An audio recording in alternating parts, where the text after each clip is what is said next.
हाय दोस्तों, आप सब कैसे हैं। आई होप आप सब अच्छे होंगे। आज हमारा अपना टॉपिक है वास्तविक संख्या। वास्तविक संख्या, आपको वास्तविक संख्या क्या होती हैं, प्रमेय क्या होती हैं और अप्रमेय क्या होती हैं, आपको मैं बताऊंगा। उसके बाद मैं आपको कुछ जो मोस्ट इम्पॉर्टेंट क्वेश्चन हैं मैं उनकी प्रैक्टिस कराऊंगा। तो आपको बेसिक्स समझना पड़ेगा और सभाज्य संख्याएँ क्या होती हैं ये समझना ज़रूरी है, क्योंकि ये भी बहुविकल्पी में पूछा जाता है। और उसके बाद इसी के माध्यम से हम सिद्ध करेंगे कि √2 √5 क्या हैं, अप्रमेय हैं। तो आप उसके बारे में समझते हैं। तो चलिए ध्यान दीजिएगा। देखिए, प्रमेय संख्याएं वह होती हैं जो P/Q के रूप में लिखी जाती हैं, मतलब अंश बट्टे हर के रूप में लिखी जाएं, और Q का मान 0 के इक्वल नहीं होता। मतलब अगर यहाँ Q का मान 0 के बराबर हो जाएगा तो प्रमेय नहीं कहलाएंगी। और उसके बाद एक शर्त और होती है, P और Q दोनों सभाज्य पूर्णांक होने चाहिए। सभाज्य पूर्णांक होने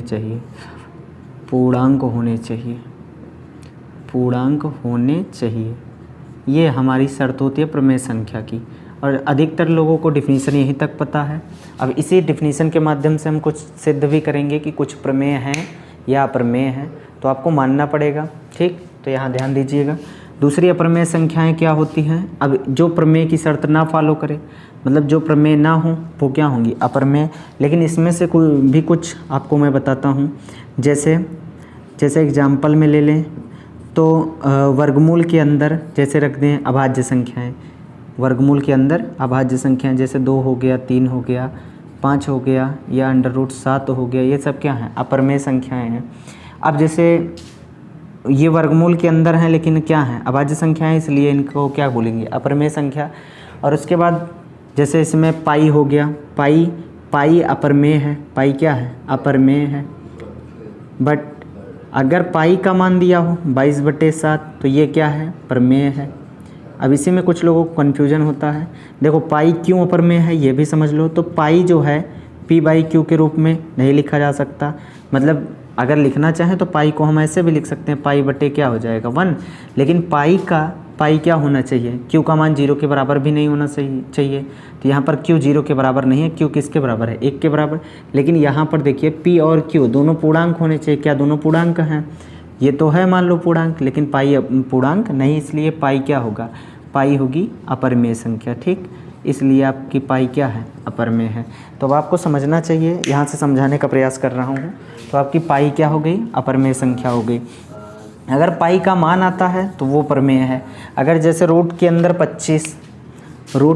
25 है तो वो क्या होगी, प्रमेय होगी या अप्रमेय। रूट के अंदर अगर 25 लिखा है तो ये क्या है, प्रमेय या अप्रमेय। जिन संख्याओं के वर्गमूल के अंदर ये क्या है, पूर्ण वर्ग संख्या, क्या है, पूर्ण वर्ग संख्या होगी तो वो क्या होंगी, प्रमेय होंगी। अब इसी पर बात करते हैं, आपका एक क्वेश्चन हम। और उसके बाद बचती है हमारी सभाज्य संख्या। सभाज्य संख्याएं क्या होती हैं, जैसे हमारे पास दो संख्या हैं 18 और 25। ये आपके बहुविकल्पीय में बहुत ज़्यादा पूछा जाता है। तो 18 और 25 क्या है, सभाज्य संख्या है। अब ये क्यों है, इसे भी हमें प्रूफ करना पड़ेगा।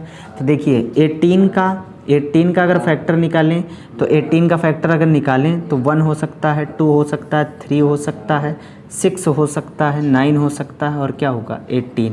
अगर इसी तरीके से 25 का फैक्टर निकालें तो 25 का 1 होगा, 5 होगा और 25 होगा। अब देखो इसमें से जो कॉमन उभयनिष्ठ बन रहा है, इसका जैसे कॉमन का मतलब हो गया HCF। क्या, HCF का मतलब हाईएस्ट कॉमन फैक्टर। तो इसमें क्या बन रहा है, 1। अगर 1 के सिवा जैसे 1 है उसके साथ साथ हमारे पास 3 इसमें भी होता, इसमें भी होता, 3 भी बन जाता, तो वह सभाज्य संख्या नहीं होती। ठीक, तो इसमें अगर जिस संख्याओं के जो, जैसे इसमें 2 संख्याओं का पेयर दिया है, इसमें से पूछ रहा है ये दोनों सभाज्य हैं कि नहीं हैं, तो आपको यहाँ पर ध्यान रखना होगा कि 18 जो है, 18 के फैक्टर में, 18 और 25 के फैक्टर में कोई ऐसा कॉमन फैक्टर नहीं होना चाहिए, मतलब उभयनिष्ठ संख्या नहीं होनी चाहिए। 1 के अलावा, 1 तो हो सकता है, अगर 1 है तो यह सभाज्य है। अगर 1 के अलावा कोई और संख्या कॉमन बनती है, उभयनिष्ठ बनती है, तो वो क्या होगी, सभाज्य नहीं होगी। अब आप आगे बात करते हैं हम। तो वही चीज़ शर्त फॉलो करनी है इसमें। जैसे P बाई क्यू के रूप में होना चाहिए, जो भी प्रमेय संख्या हो वो P बाई क्यू के रूप में हो, Q का मान 0 के बराबर नहीं होना चाहिए, P और Q दोनों क्या होने चाहिए, सहाभाज्य पूर्णांक होना चाहिए। यही शर्त हमें लेकर के चलनी है। P और Q सहाभाज्य का मतलब अगर P अगर 2 है तो ये क्या है 3 है। तो देखो अगर सहाभाज्य कब होंगे, जब 2 1 और 2 से कटता, 3 क्या है 1 और किससे कटेगा 3 से। तो इसका उभयनिष्ठ गुणनखंड क्या बन रहा है केवल 1। और अगर केवल 1 गुणनखंड है तो वो क्या होगा सहाभाज्य होगा, नहीं तो नहीं होगा। अगर जैसे हम 4/8 लिख दें तो इसे काटेंगे तो 2 दूनी 4, 2 3 6, तो 2/3 यह है एक प्रमेय संख्या है। और इसमें कुछ है, इसमें जैसे शांत आवर्ती अशांत आवर्ती, जैसे 1.3 पर क्या है बार, इसे भी हम प्रमेय संख्या बोलते हैं। जैसे 1.4444 या 1.474747 ये शांत और शांत आवर्ती अशांत आवर्ती भी क्या होती हैं प्रमेय संख्या होती हैं। अब हम बात करते हैं, हम चल रहे हैं आपको सिद्ध करने वाले क्वेश्चन पर लेकर के कि सिद्ध करेंगे कैसे क्वेश्चन जो हमें सिद्ध करने एग्जाम में। तो ध्यान दीजिएगा,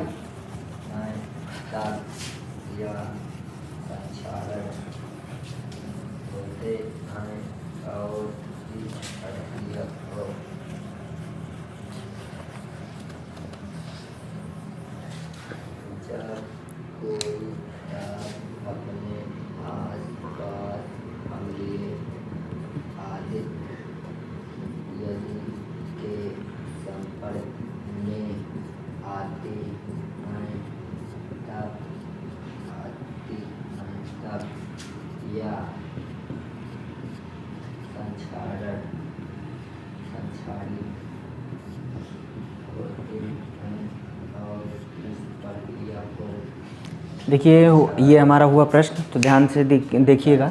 पहला क्वेश्चन क्या, सिद्ध कीजिए कि √2 एक क्या है अपरमेय संख्या है।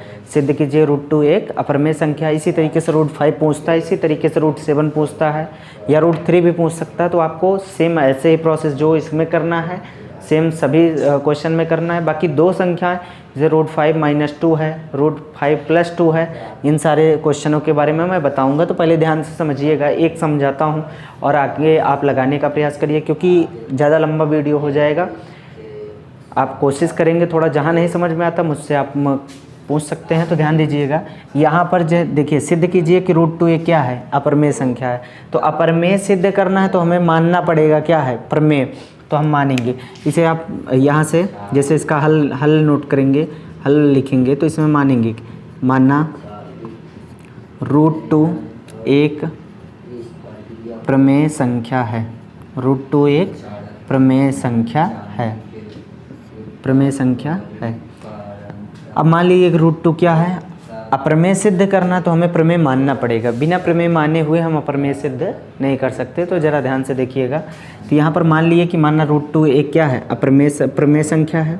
तो अगर प्रमेय है तो √2 किसके बराबर होगी, P/Q के रूप में लिखी जानी चाहिए। ठीक, अगर हम P/Q के रूप में लिख सकते हैं और Q का मान 0 के बराबर नहीं है, वो सही है। ठीक, तो इसमें अगर हम इसे ऐसे लिखें तो दोनों पक्षों में अब करेंगे वर्ग। देखो हमें सॉल्व करने के लिए दोनों पक्षों में क्या कराना होगा वर्ग। तो देखिए लिखेंगे दोनों पक्षों में वर्ग करने पर अगर √2 का वर्ग बराबर हो जाएगा P² / Q²। तो यहाँ लिखेंगे, बगल में लिखना पड़ेगा दोनों पक्षों में वर्ग करने पर अगर दोनों पक्षों में वर्ग करेंगे तो √2 का वर्ग, देखिए जैसे आपको पता होगा, पिछली क्लासों में आपने पढ़ा होगा कि √2 × √2 इसका गुणा 2 होता है, 2 के बराबर होता है।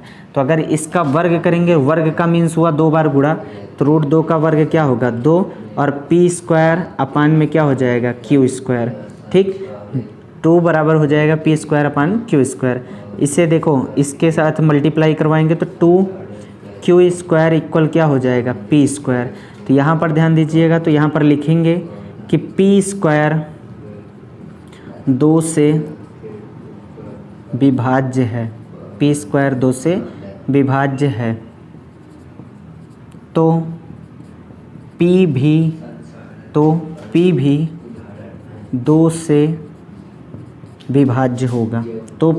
2 से विभाज्य होगा, ठीक। ठीक, यहाँ तक आपको समझ में आया होगा। अगर ये एक प्रमेय है, ठीक, तो प्रमेय से जैसे हम कह दें कि 2 का स्क्वायर 2 से विभाज्य है, 2 का स्क्वायर मतलब 4, 4 2 से क्या है, विभाज्य है। तो 2 जो था मतलब p तो यही था ना, तो 2 भी 2 से क्या होगा, विभाज्य होगा। बस इसका कहने का अर्थ यही हुआ। अगर p स्क्वायर p से विभाज्य है, p स्क्वायर अगर 2 से विभाज्य है तो p भी 2 से विभाज्य होगा, ये आपको लिखना है। तो यहाँ पर हम इसे समीकरण क्या मान लें, 2 स्क्वायर। अगर ये ना समझ में आ रहा हो, देखो 2 मल्टीप्लाई में उधर किस में जाएगा, डिवाइड में, तो p स्क्वायर अपन का क्या हो जाएगा, 2, p स्क्वायर अपन में 2, मतलब p स्क्वायर किससे विभाज्य है, 2 से। अगर इसमें इक्वेशन हमें बनानी पड़ेगी तो 2q स्क्वायर इक्वल क्या हो जाएगा, p स्क्वायर। अब हम देखो हमें जो करना है सिद्ध, √2 को सिद्ध करना, तो हम मानेंगे पुनः इसे समीकरण बना लेंगे 1, समीकरण 1। तो मानेंगे कि माना p इक्वल टू m, अब इसको हम मान करके चलेंगे कि जो p है किसके बराबर है, 2m के। फिर दोनों पक्षों में क्या करवाएंगे, वर्ग। तो p square equal to m का स्क्वायर। तो देखो यहाँ से p square equal to m square, 2m square. अब देखो इसमें करना क्या है, दोनों पक्षों में वर्ग हुआ, तो ये p स्क्वायर इक्वल हो जाएगा 4m स्क्वायर। अब यहाँ पर p स्क्वायर का समीकरण 1 से यहाँ पर वैल्यू ले आके रख दो। तो देखो p स्क्वायर की वैल्यू क्या है, 2q स्क्वायर इक्वल हो जाएगा 4m square, 2q square equal 4m square, 2q square equal 4m square. अब देखो इसके आगे हम सॉल्व करते हैं कि क्या करना है, और यहाँ पर लिखना पड़ेगा ये वैल्यू कहाँ से रखे, तो यहाँ पर लिखेंगे कि समीकरण 1 से p स्क्वायर का मान रखने पर, p स्क्वायर का मान रखने पर, तो हमने रखा यहाँ पर क्या आया, 2q स्क्वायर इक्वल क्या हो जाएगा, 4 इक्वल 4m स्क्वायर, 2 से 2 कैंसिल आ जाएगा, q square equal 2m square. तो यहाँ भी हमें क्या मिला कि q स्क्वायर 2 से क्या है, विभाज्य। तो मतलब इसे भी समीकरण क्या बना दे, समीकरण 2। यहाँ पर लिखेंगे क्या, वही लिखना मुझे, तो q square equal 2m square. तो यहाँ लिखेंगे q स्क्वायर कामा लगा के 2 से विभाज्य है, q स्क्वायर 2 से विभाज्य है, तो q भी 2 से विभाज्य होगा, तो q भी 2 से विभाज्य होगा। अब हमें क्या मिला, यहाँ से देखिए हमारा था यहाँ पर तो p स्क्वायर 2 से विभाज्य था, यहाँ पर q स्क्वायर भी 2 से विभाज्य है। इसलिए हम कह सकते हैं, लिखेंगे नीचे, अतः समीकरण 1 व समीकरण 2 से हम कह सकते हैं कि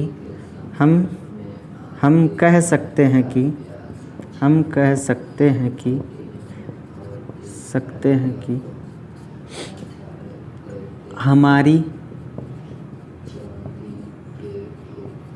कल्पना गलत थी, क्योंकि P तथा Q दोनों सअभाज्य संख्याएं नहीं हैं, दोनों सअभाज्य संख्याएं नहीं हैं।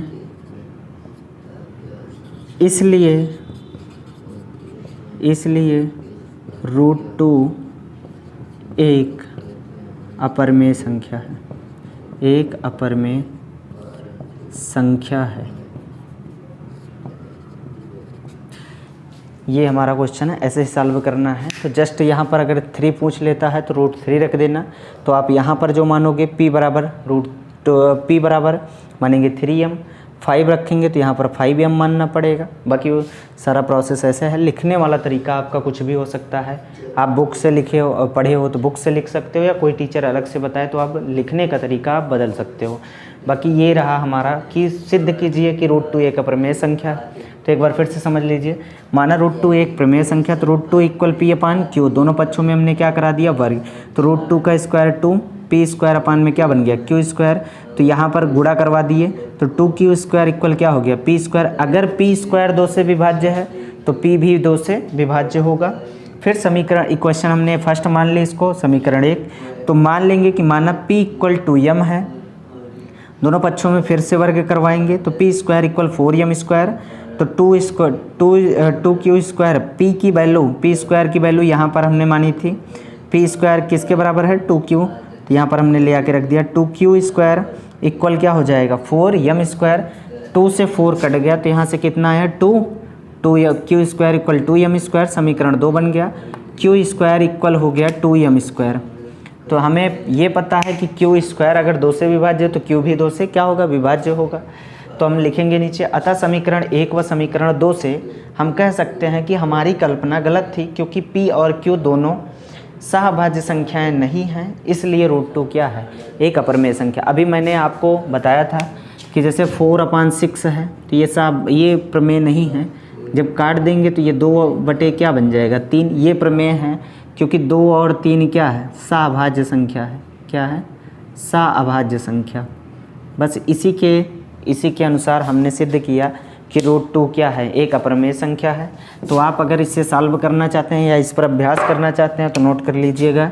सिद्ध कीजिए कि √5, √7, √3 या ऐसे कोई अभाज्य संख्याएं लिख लो, √11 एक क्या है, एक अप्रमेय है, सिद्ध करनी है। एक अप्रमेय है, सिद्ध करो। इसी को क्या करो, आप सिद्ध करो। इस पर आप अभ्यास कर लीजिए। बाकी आपको नहीं समझ में आता तो हमसे पूछ सकते हैं। देखिए इसमें सिद्ध कीजिए कि 5 + √3 एक अप्रमेय संख्या है। ये आया 2019, 20, 21, 22, 24। ये इतने सन में पूछा गया ये क्वेश्चन। तो आप ध्यान से समझने का प्रयास करिएगा इसे कि माना 5 + √3 एक क्या है, प्रमेय संख्या है। अगर ये प्रमेय है तो पहले अप्रमेय सिद्ध करना, तो हमें मानना पड़ेगा कि 5 + √3 क्या है, एक प्रमेय संख्या है। तो अगर 5 + √3 एक क्या है, प्रमेय है, तो ये p/q के रूप में लिखी होनी चाहिए और q का मान 0 के बराबर नहीं होना चाहिए। और q जो है, अतः q क्या होना चाहिए, p और q सहभाज्य संख्या होनी चाहिए, सहभाज्य संख्या होनी चाहिए।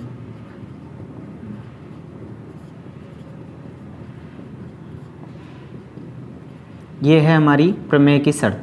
तो अगर हम इसे p/q के रूप में लिख सकते हैं, तो अगर हम इसे चाहें तो इसे पक्षांतर कर सकते हैं। √2 को उधर भेज दें p/q, या इसको उधर भेज दें। देखो ये √3 इक्वल हो जाएगा p/q माइनस का क्या हो जाएगा, 5। अगर ये प्रमेय है तो इसमें से प्रमेय में से कोई संख्या घटाते हैं तब भी हमें क्या मिलनी चाहिए, प्रमेय। तो अगर ये प्रमेय है तो इधर भी ये अगर प्रमेय है तो ये भी प्रमेय होनी चाहिए। अगर p/q एक प्रमेय संख्या है तो किसी भी प्रमेय संख्या से अगर कोई भी संख्या हम घटाते हैं तो क्या मिलेगी, हमें प्रमेय नहीं मिलेगी। तो इसमें हम लिखेंगे कि p/q एक प्रमेय संख्या है, इसलिए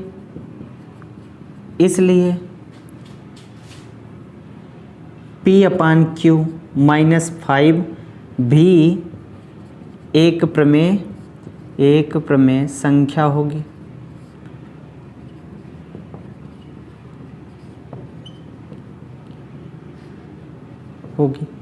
अगर इधर प्रमेय है तो ये भी प्रमेय होनी चाहिए, इसलिए √2 भी एक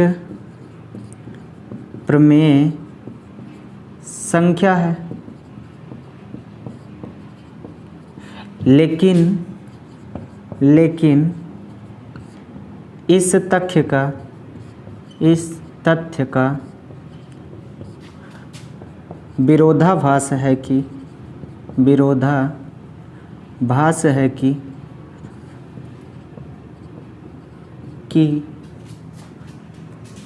√3 एक अपरमेय संख्या है, एक अपरमेय संख्या है।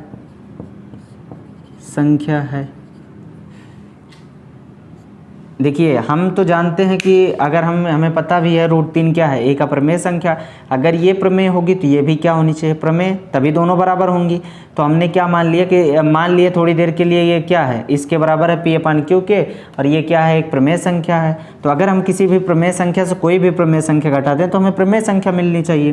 तो हमने इसे रखा, तो P/Q एक प्रमेय संख्या है, इसलिए P/Q में से अगर 5 भी एक प्रमेय है, इसमें से एक प्रमेय संख्या घटाएंगे तो एक प्रमेय संख्या होगी। तो अगर हमें क्या पता है, √3 भी एक क्या है, प्रमेय संख्या। भाई ये प्रमेय है तो ये भी प्रमेय होगी, इसलिए हमने लिखा √3 भी एक क्या है, प्रमेय संख्या। लेकिन इस तक का विरोधाभास है कि √3 क्या है, एक अपरमेय संख्या है। अगर ये अपरमेय होगी तो ये भी अपरमेय होगी। अर्थात हम कह सकते हैं,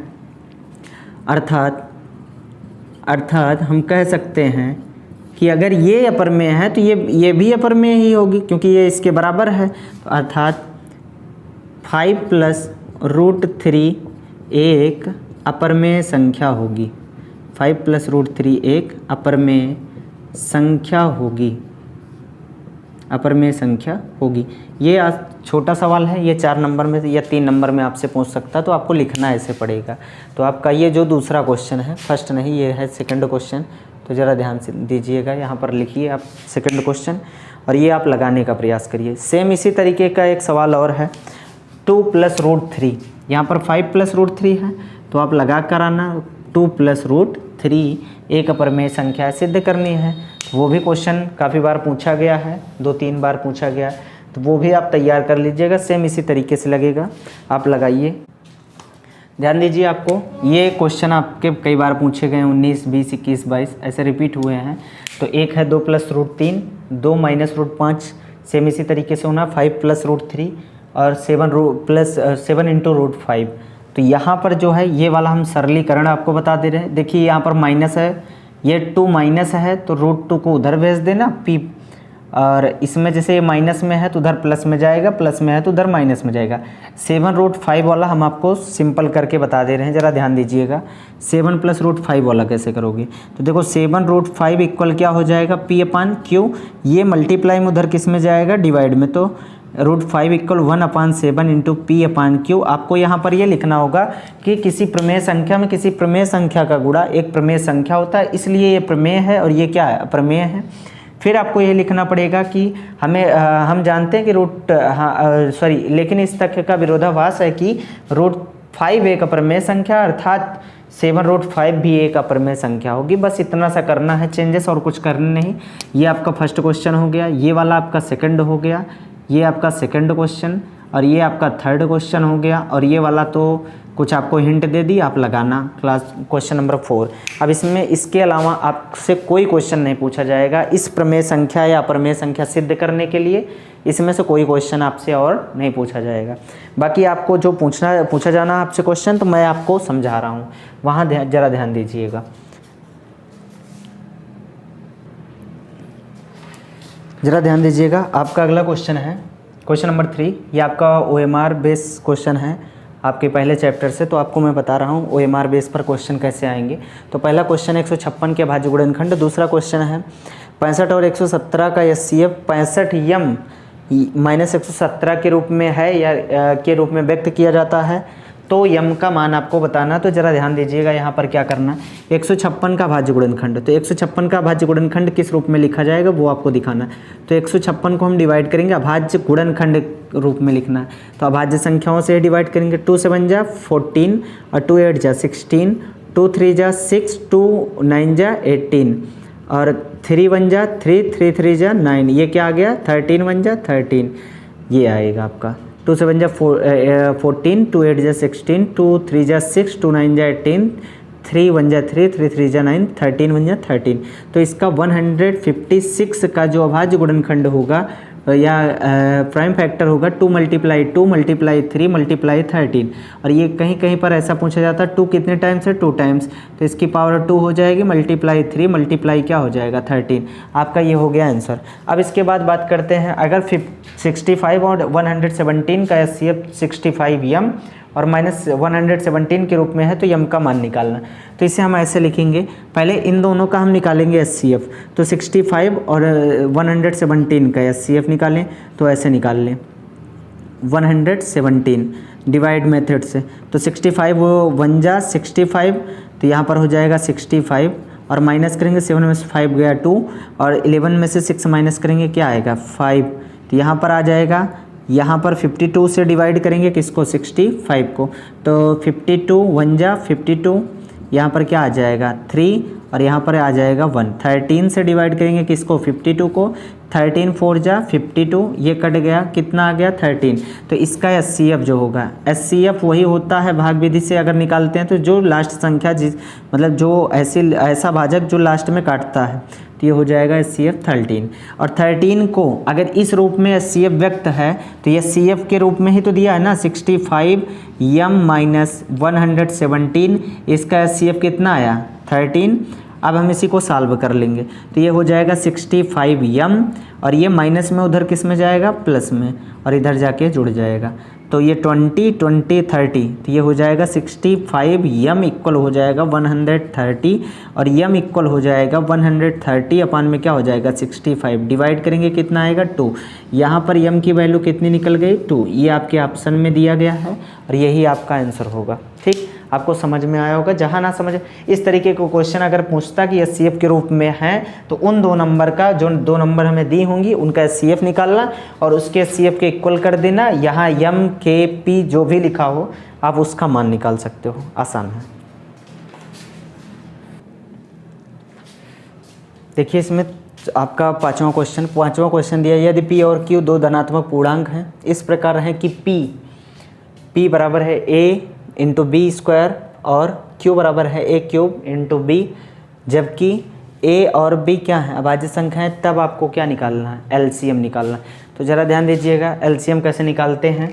तो सबसे पहले लिखेंगे p इक्वल क्या लिखेंगे a into b square, q equal है a cube into b square, a cube into b, हाँ ठीक, a क्यूब इंटू बी है। अब इसका एलसीएम निकालना है, LCM of P into q, LCM P comma Q।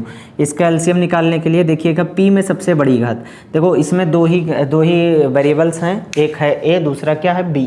अब इसमें A का निकालना होगा तो देखिए A की हाईएस्ट पावर क्या है 1, यहाँ पर A की हाईएस्ट पावर 3, तो इसका दोनों का जो हाईएस्ट पावर होती है वही लिखी जाती है, A की पावर 3 इंटू बी की पावर 2, या आप इसे ऐसे भी लिख सकते हो a cube into b square. इसका एलसीएम आपका जो हो जाएगा वो हो जाएगा a cube into b square, आपका ये होगा आंसर। जो हाईएस्ट पावर होती है वही कॉमन होती है दोनों में, जैसे इसकी हाईएस्ट पावर a क्यूब, इसकी highest power b cube, B square, इन दोनों का कॉमन, बस यही आपका एलसीएम हो जाता है। अब बात करते हैं उसी के बाद वाला, जस्ट बाद वाला क्वेश्चन।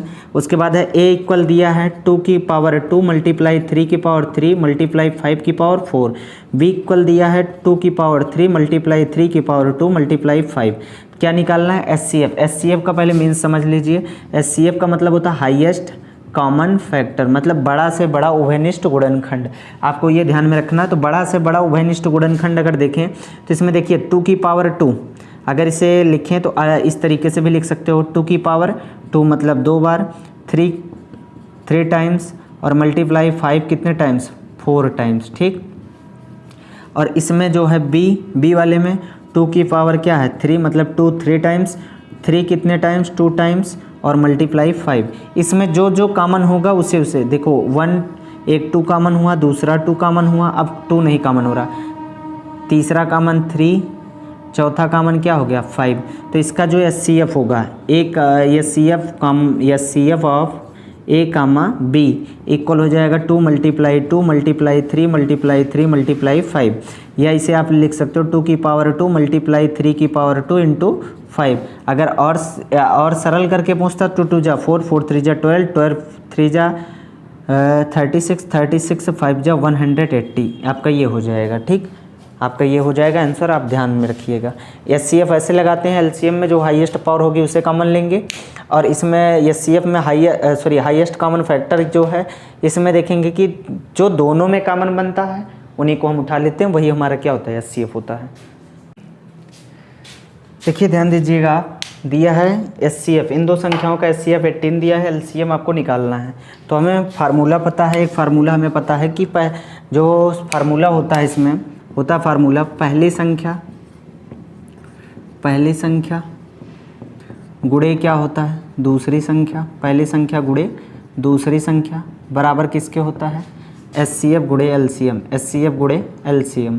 आपकी जो दो संख्याएं होती हैं उन्हीं का HCF, उन्हीं का LCM। तो हमें निकालना क्या था, LCM। LCM के रिस्पेक्ट में फार्मूला बना तो LCM को अकेला करेंगे, तो ये LCM इक्वल क्या हो जाएगा, इन दो संख्याओं का पहली संख्या गुणे क्या हो जाएगा, दूसरी संख्या गुणे दूसरी संख्या बटे क्या हो जाएगा, HCF बटे क्या होगा, HCF। तो ध्यान में रखिएगा, इसी को हम लेकर के चलेंगे और इसी पर सॉल्व करेंगे क्वेश्चन। तो आपको निकालना है LCM किसका, LCM ऑफ 252 594 का। तो इसमें पहली संख्या क्या है, 252 मल्टीप्लाई 594 अपन में HCF कितना दिया, 18। अगर 18 से अगर डिवाइड हो जा रहा तो 18 से डिवाइड कर दो, नहीं हो रहा तो कोई बात नहीं, काटना पड़ेगा ही। तो देखिए 18 से हो जाएगा, 18 1 जा 18 बचेगा, यहाँ 18 से डिवाइड करेंगे कितना बचेगा, हाँ 18 1 जा 18, और यहाँ जो इसका रिमाइंडर बचेगा तो 18 1 जा 18 बचेगा 7, 18 4 जा 72। तो इन दोनों का मल्टीप्लाई मतलब 594 मल्टीप्लाई क्या हो जाएगा 14, इन दोनों का मल्टीप्लाई करवा दो। सॉरी यहाँ पर 8 होगा, यहाँ पर मल्टीप्लाई में गलती हो गई, तो यहाँ 8 होगा, ठीक। अब आपका ये निकल गया। अगला दिया गया है 26 और 91, ये भी देखिए आपका सन आया 2022 23 24 2022 और 24 में। तो यहाँ पर दिया गया कि अभाज्य गुणनखंड विधि द्वारा HCF और LCM निकालना। तो LCM तो दोनों साथ में निकलेगा 26 और 91 का। अगर इसे निकालेंगे तो पहले 2 से डिवाइड करेंगे, 2 1 जा 2, 2 3 जा 6, 9 और 1। अब ये होगा नहीं, 7 से कर लेते हैं, 13 1 जा 13 और 7 1 जा 7, 7 3 जा 21। अब किससे डिवाइड हो जाएगा, 13 से। तो इसका LCM जो हो जाएगा हमारा आ जाएगा 26, 91 ऑफ LCM किसका हो जाएगा, LCM इक्वल हो जाएगा 2 × 7 × 13 182। आपका LCM निकल गया। HCF हम चेक करने चल रहे हैं। HCF निकालेंगे ऐसे, देखो बड़ी नंबर क्या है 91, तो 91 को डिवाइड कर देंगे इससे। देखिए इसमें HCF बोला है, ठीक, HCF बोला है अभाज्य गुणनखंड विधि द्वारा, तो अलग अलग निकाल लेते हैं। 2 1 जा 2, 2 3 जा 6, 13 1 जा 13। अब प्राइम नंबर है तो उसी से कटेगी। 91 का निकालें तो 3 से डिवाइड नहीं होगा, 7 से होगा, 7 1 जा 7, 7 3 जा 31, 13 1 जा 13। अगर लिखें 26 इक्वल 2 × 13 और इसमें लिखेंगे 91 इक्वल हो जाएगा 7 × 13, और इन दोनों में कॉमन क्या बना 13, तो यही 13 हमारा क्या हो जाएगा HCF। 26 और 91 का जो HCF होगा, HCF ऑफ 26, 91 इक्वल हो जाएगा 13। आपका ये आंसर। देखिए यहाँ पर शून्योत्तर प्रमेय संख्या और एक अपरमेय संख्या का अंतर जो होता है, एक अपरमेय सदैव अपरमेय संख्या ही आता है। इन दोनों का अंतर जो होगा सदैव अपरमेय होगा।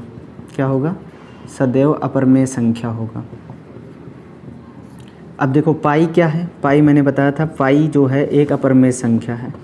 अपरमेय क्यों है, मैंने ये भी बताया था कि पाई जो है पूर्णांक नहीं है, पाई जो है पूर्णांक नहीं है, इसलिए क्या है, अपरमेय है। इन तीनों का LCM आप निकाल लेंगे, 12 18 और 24 का, 15 18 और 24 का LCM आप आसानी से निकाल सकते हैं।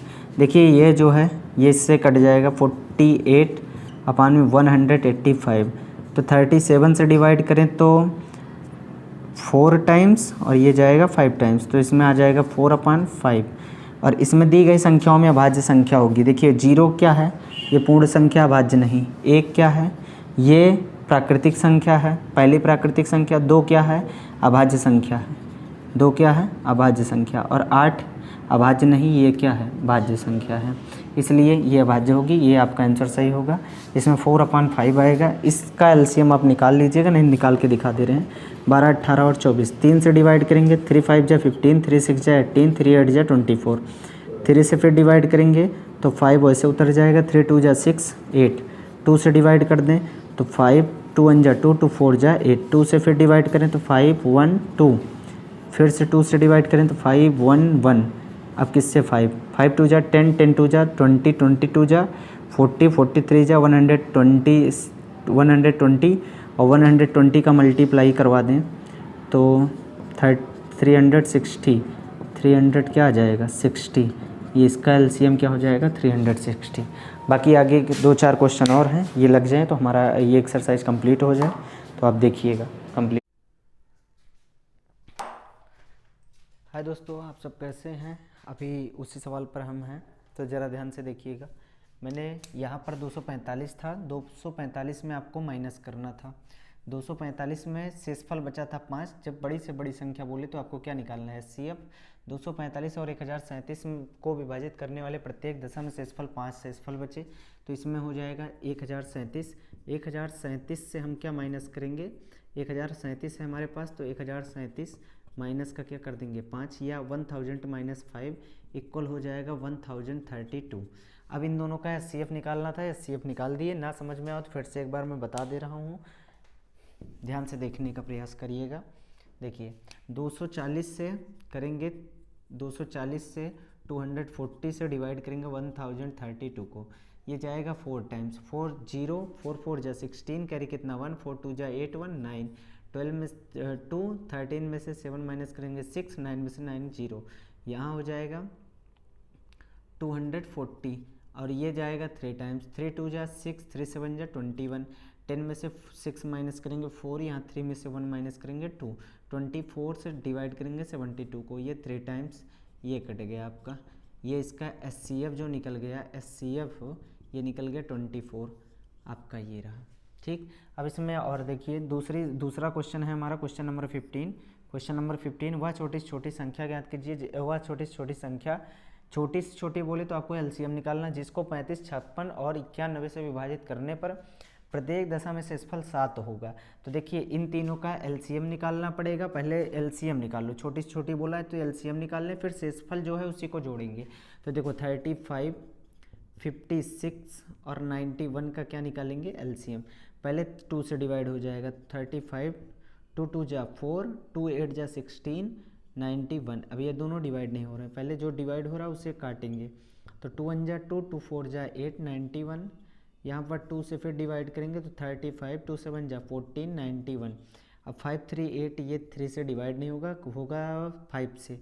5 से बन जा 35, 7 और 91, ये नहीं डिवाइड होगा, उतर जाएगा।